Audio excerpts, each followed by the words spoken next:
एक दिन लाइब्रेरी के मैनेजर हुक्मचंद ने मनोज से कहा कि हॉल की पुताई करनी है, इसलिए पुरानी रद्दी निकालकर कबाड़ी वाले को बेच देना। मनोज ने रद्दी निकालकर 5,000 रुपये में बेच दी। हुक्मचंद जी ने हिसाब मांगा तो उसने पूरा हिसाब रख दिया। हुक्मचंद ने उसे बेचती हुई नज़र से देखा और कहा, पिछले साल 7,000 रुपये की रद्दी बिकी थी, इस साल केवल 5,000 की कैसे बिकी? हुक्मचंद इस प्रश्न से मनोज की ईमानदारी पर संदेह व्यक्त कर रहे थे। उनकी नंबर में 300 रुपये कमाने वाले के लिए 2,000 रुपये की हेराफेरी करना बहुत लाभ का सौदा है। मनोज ने कहा, सर इतने की ही रद्दी निकली थी। मैंने 7 कबाड़ियों से संपर्क किया था, जिसने रद्दी के सबसे अधिक दाम लगाए उसी को बेचा, लेकिन हुक्मचंद का विश्वास नहीं हुआ। उसका अविश्वास बढ़ता जा रहा था। हुक्मचंद ने अब अपने अविश्वास को स्पष्ट प्रकट कर मनोज को सबसे गहरी चोट की। उन्होंने कहा, मनोज तुम तो युवक हो, त्यागी जी तुम पर भरोसा करते हैं, तुमसे यह उम्मीद नहीं थी। ईमानदारी मनोज का सबसे बड़ा संकल्प था, जिसे हुक्मचंद ने छिन भिन करके उसे बेईमान सिद्ध कर दिया। यह निरा आधार आरोप सुनकर मनोज भयानक कड़वाहट से भर गया। उसकी इच्छा हो रही थी कि कोई कड़वा जवाब हुक्मचंद जी को दे दे, पर वह कुछ न कह सका। वह बिना कुछ कहे लाइब्रेरी के नीचे चला गया। मनोज ने तय किया कि जहां उसकी ईमानदारी की कोई कद्र नहीं है, वहां वह काम नहीं करेगा। पर अगले ही पल उसके मन में विचार आया कि वह जाएगा कहाँ, रहेगा कहाँ, पढ़ाई करेगा कहाँ, पढ़ाई के लिए पैसा कहाँ से आएगा। उसके मन में यही उतावपन बना रहा। शाम को वह लाइब्रेरी से अपनी कुर्सी पर बैठा हुआ था। उसके सामने इतिहास की आधुनिक भारत किताब खुल गई थी, पर उसका मन पढ़ाई में नहीं लग रहा था। उसके मन को हुक्मचंद के आरोप परेशान कर रहे थे। अचानक उसने महसूस किया कि उसके सामने रखा मटका हिल रहा है। लाइब्रेरी की छत पर लगा पंखा चलते चलते अचानक कुछ अधिक तेजी से चलने लगा। उसे लगा कि दीवार भी हिल रही है। फिर उसे नीचे सड़क से आवाज़ें सुनाई दी, भूकंप आ गया, भूकंप आ गया। पुरानी जर्जर इमारतें कुछ सेकंड थरथराकर थम गई। मनोज भागकर नीचे चला गया। मार्केट के कई दुकानदार भी घबराकर सड़क पर आ गए थे। सभी लोग भूकंप से डर से सहम गए। जब दोबारा भूकंप नहीं आया तो लोगों ने राहत की सांस ली, लेकिन किसी ने आशंका प्रकट कर दी कि रात को भूकंप आ सकता है। मनोज को बिल्डिंग में जाने से डर लग रहा था। वह शाम से रात 12 बजे तक सड़क पर अकेला भटकता रहा। फिर वह सड़क के किनारे बनी एक फर्नीचर की दुकान के बाहर बैठा सोचने लगा, आज यह बिल्डिंग गिर जाती तो मैं उसमें दबकर मर जाता तो किसी को क्या ही फर्क पड़ता। इस शहर में कौन मुझे ढूंढता? कोई नहीं। मैंने अपने चार वर्ष ग्वालियर की इन सड़कों पर भटकते हुए बिता दिए। क्या पाया मैंने? ईमानदारी से काम करने के बावजूद बेईमानी का आरोप। क्या मैं बेईमानी का आरोप लिए हुए ही मर जाता? किस पीएससी के पीछे मैं पड़ा हूँ, जिसका दूर दूर तक कोई अता पता नहीं।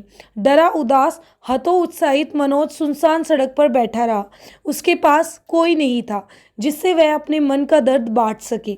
उसकी निराशा, बेईमानी का झूठा आरोप, भविष्य के प्रति उसकी अनिश्चितता, अभावों का जीवन उसे विचलित कर रहा था।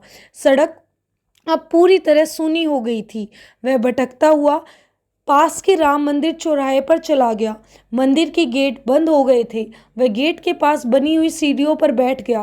काफी देर तक वह भगवान राम की मूर्ति को एकटक देखता रहा, जैसे उनसे बात करने की कोशिश कर रहा हो। शायद वह भगवान राम से पूछने आया था कि बताओ अब मुझे क्या करना है, कोई तो दिशा दिखाओ। उसे लग रहा था कि राम उसे देखकर शांत भाव से मुस्कुरा रहे हैं। आश्वस्त कर रही थी मनोज को उनकी मुस्कुराहट। लगभग आधा घंटा वह सीढ़ियों पर बैठा मूर्ति की ओर देखता रहा, खोया रहा उन आंखों में। अचानक सोचने लगा, मैं भी तो राम की तरह ही एक अंतहीन यात्रा पर निकला हूँ, जैसे जिसके पड़ावों पर मिलने वाले दुख तो मुझे सहने ही होंगे। प्रतिभाएं अकारण आगे नहीं बढ़ती, वे बढ़ती है अपने पुरुषार्थ से, अपने धैर्य से, अपने समर्पण से, अपनी मेहनत से, अपने त्याग से, अपनी प्रबल इच्छा शक्ति से। पता नहीं कौन सी शक्ति उसने मंदिर की सीढ़ियों पर महसूस की। वह सीढ़ियों पर खड़ा होकर बोलने लगा, मैं किसी भी झूठे आरोप को नहीं सहूँगा, मुझे कोई नहीं हरा सकता। इतना कहकर वह लाइब्रेरी की और लगभग दौड़ पड़ा। लाइब्रेरी पहुंचकर उसने मंच के पास रखी लेक्चर डेस्क का माइक चालू किया और अंधेरे बंद हॉल में माइक पर जोर जोर से कवि निराला की राम की शक्ति पूजा कविता का पाठ करना शुरू कर दिया। उसकी आवाज़ तेज थी, उसमें घबराहट और घरघराहट और कंपन था। यह कविता की एक एक शब्द पर जोर देकर पढ़ने लगा।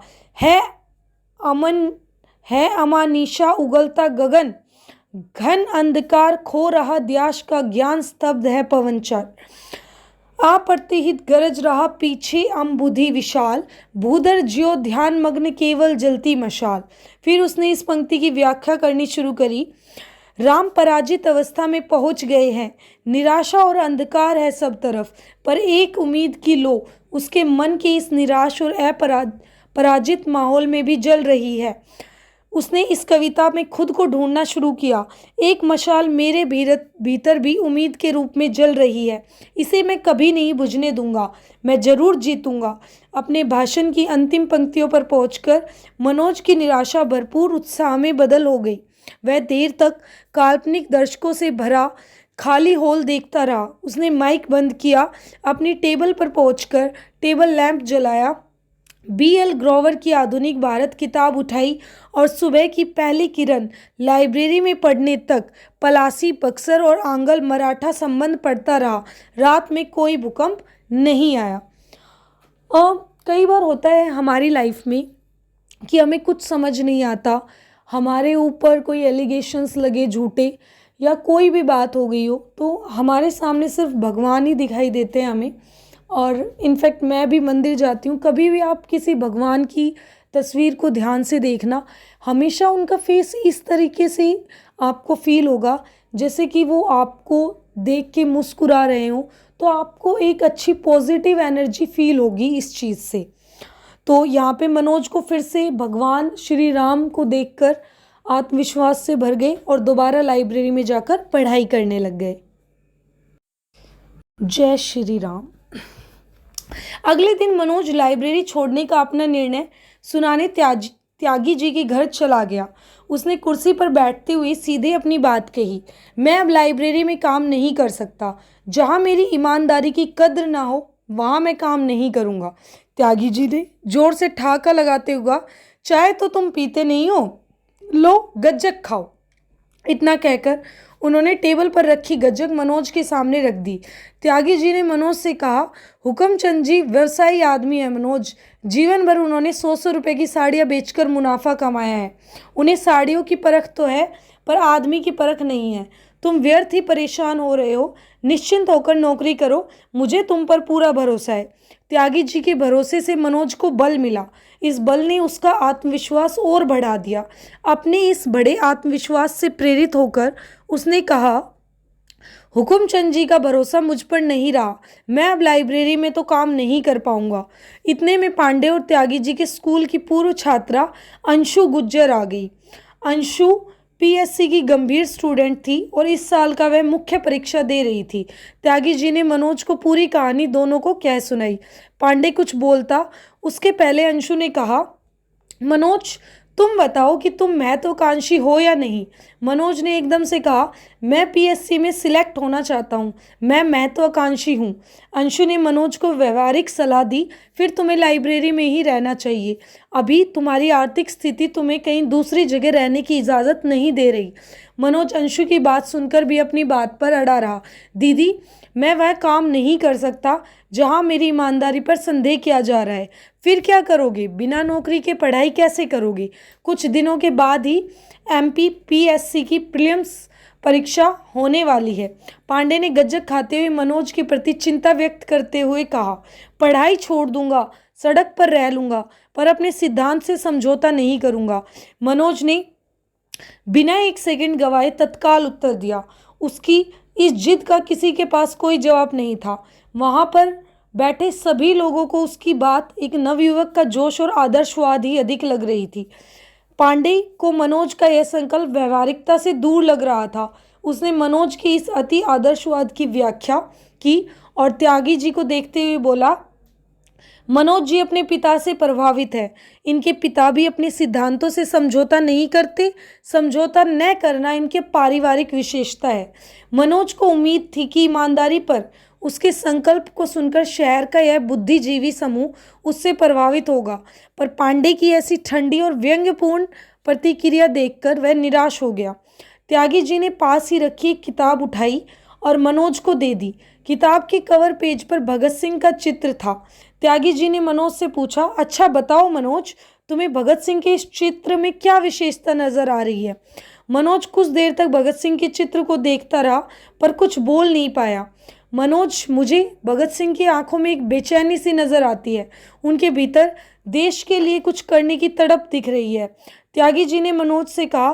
कुछ देर रुककर उन्होंने आगे कहा, मुझे तुम्हारी आंखों में भगत सिंह जैसी बेचैनी और देश के लिए कुछ करने की तड़प दिखाई देती है। मनोज उनकी बात सुनकर हतप्रभ रह गया। उसे उम्मीद नहीं थी कि उसकी तुलना भगत सिंह से की जाएगी। अंशु ने मनोज की तारीफ करते हुए कहा, मनोज का व्यक्तित्व मुझे भी विलक्षण लग रहा है। कोई नवयुवक अपने सिद्धांतों के लिए इतना संकल्पवान हो सकता है, मुझे यह देखकर बहुत आश्चर्य हो रहा है। मनोज की तारीफ सुनकर पांडे ने अंशु से कहा, दीदी, कल त्यागी जी के स्कूल में 11वीं में पढ़ने वाला एक लड़का अपनी कविता सुनाने यहाँ आया था। बेहद घटिया कविता थी। फिर पांडे ने त्यागी जी को संबोधित करते हुए कहा, क्या कविता थी? आपको तो याद होगी। हमसे तो बेहतर है घास चरने वाले, हमसे तो बेहतर हैं वो बोझा ढोने वाले। वहां उपस्थित सभी लोगों को पांडे की यह अप्रासंगिक बात समझ नहीं आई। अंशु ने पांडे से पूछ ही लिया, तुम कहना क्या चाहते हो, स्पष्ट कहो। कल त्यागी जी को इस महान काव्य के रचयिता में जयशंकर प्रसाद के दर्शन हो रहे थे। मैं मनोज से यह कहना चाह रहा हूँ, आम लोगों में महापुरुषों के दर्शन करना त्यागी जी की हॉबी है। इसे गंभीरता से न ले, जीवन में व्यवहारिकता को अपनाए। पांडे ने त्यागी जी द्वारा की गई मनोज की प्रशंसा को शून्य घोषित कर दिया। उसकी बात सुनकर त्यागी जी ठाका मारकर हंस पड़े। मनोज समझ आ गया कि अभावों से दूर रहने वाला पांडे कभी उसे समझ नहीं सकता। मनोज बिना किसी निर्णय के वापस लाइब्रेरी चला गया। 1 महीने बाद पांडे मनोज से मिलने लाइब्रेरी पहुंचा। मनोज लाइब्रेरी में नहीं था। लाइब्रेरी के व्यवस्था अध्यापक हुक्मचंद कुर्सी पे बैठे हुए रजिस्टर देख रहे थे। पूछने पर हुक्मचंद ने बताया कि मनोज तो 1 महीने पहले लाइब्रेरी का काम छोड़कर चला गया है। 1 साल लाइब्रेरी में काम करने के बाद मनोज ने लाइब्रेरी छोड़ दी थी। कहाँ गया? पांडे ने आश्चर्य से पूछा। पांडे को उम्मीद नहीं थी कि मनोज लाइब्रेरी का काम छोड़कर जा सकता है। हुक्मचंद से अधिक प्रश्न पर उन्होंने पांडे को एक पर्ची दे दी जिस पर मनोज का नया पता लिखा था, घनश्याम आटा चक्की, गणेश मंदिर, घोसीपुरा। पर्ची हाथ में लिए पांडे लाइब्रेरी के नीचे उतर आया। उसने अपनी साइकिल घोसीपुरा की ओर मोड़ दी। घोसीपुरा ग्वालियर की एक पिछड़ी और घनी बस्ती है जहां जोरा सवलगढ़ जाने वाली नैरोगेज ट्रेन का स्टेशन भी है। ढूंढने पर पांडे को आसानी से गणेश मंदिर मिल गया। मंदिर के पास जगह जगह घूरे और गंदगी के ढेर लगे हुए थे। पास ही गंदे पानी की नाली बह रही थी। पांडे ने वहीं खड़े एक लड़के से घनश्याम आटा चक्की का पता पूछा और अगली गली में आटा चक्की के पास पहुंच गया। वह समझ गया था कि मनोज ने आटा चक्की वाले के यहाँ कमरा किराए से ले लिया है। आटा चक्की पर एक लड़का सफ़ेद बनियान और लाल रंग का पैंट पहने गेहूं पीस रहा था और उड़ते हुए आटे के कारण सफ़ेदी में लगभग नहा गया था। पांडे ने लड़के के नज़दीक जाकर मनोज का पता पूछना चाहा। नज़दीक जाकर पांडे ने देखा तो वह एकदम चौंक गया। आटा चक्की में काम करने वाला वह लड़का मनोज ही था। मनोज ने जब पांडे को दुकान के सामने खड़ा देखा तो मुस्कुरा दिया। उसने पांडे से कहा, थोड़ी देर में मेरा काम पूरा हो जाएगा, फिर कमरे पर चलेंगे। पांडे चक्की के भीतर खड़ा होकर मनोज को काम करते हुए देखता रहा। आधा घंटा काम करने के बाद मनोज ने अपने शरीर और बालों से आटा साफ किया। पास ही खूंटी पर टंगी शर्ट पहनी, दुकान के बाहर आकर दरवाज़ा बंद किया और ताला लगाया और पांडे के साथ चल पड़ा।